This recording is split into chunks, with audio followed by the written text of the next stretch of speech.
So what's your name? My name's Jacob Carlson. And where are you from, Jacob? I'm from Linwood, Washington. How long have you been playing paintball? I've been playing paintball since about 13 years old. What kind of setup are you using to play with now? I primarily use my First Strike sniper. I have another model similar to this one. It's a little bit bigger and runs off high pressure air. That's my primary gun.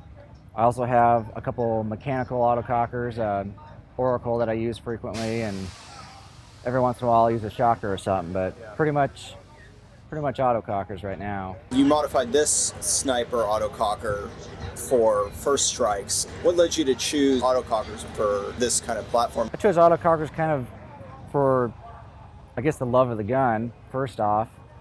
Growing up, autocockers were always considered one of the best guns, always really accurate. I just liked how they look, liked how they sound, I liked how they shoot.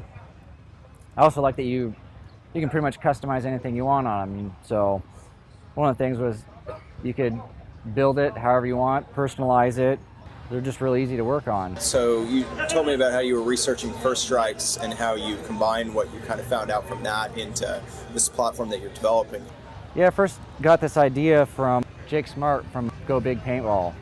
And he had thought about doing it and drummeled out the breech so he could fit a first strike in there, but he had a lot of problems with it, and the rounds didn't always load in correctly. So he kind of went over with me with problems he had with it and his thoughts on it, and I sat and thought about it for quite a while, for a couple of years before I actually had time to build one. So I had some time to think about how to make it function better, but still keep it simplistic and basic. What are some of the modifications that set this First Strike sniper autococker apart from other autocockers? Well, first I wanted to make it a pump, and originally I had a pump handle on the front, but I quickly learned that it was very cumbersome to pull the pump handle back and load around and then pull it back forward, because the pump had a lot of spring in it, constantly pulling it forward. So I wanted to eliminate that and make it more sleek looking.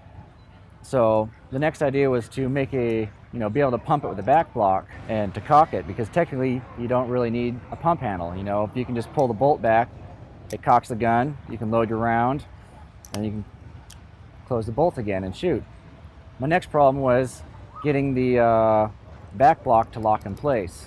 When you'd shoot, the back block would fly open, you'd lose velocity, a lot of air would come back out the breech.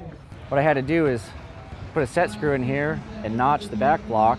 I also had to slot the hole in here so that way when I cock the back block, it moves over enough for the pump rod and I can pull it back.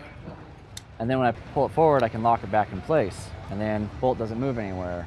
That solved my pump handle problem of keeping the bolt in the forward position. Then getting the round in, I found that it was easiest just to slot out the entire breech there. So now you can easily take a round and push it all the way in the barrel, so that way it's seated correctly.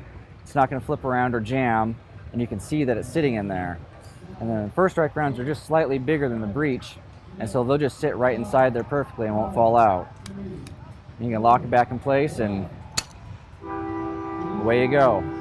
So another modification I had to do was plug the front block hole. Since I no longer had a need for the front block in the pneumatics, I had this big old hole. So the pre-99 autococker bodies were really nice and easy to work with, because the threading for the hole was only one thread different than an 1/8 inch NPT plug. So I could easily run an NPT plug tap in there, and it'd only cross over one or two of the threads, and then I could just put some Teflon on it and run a plug in there and seal it up.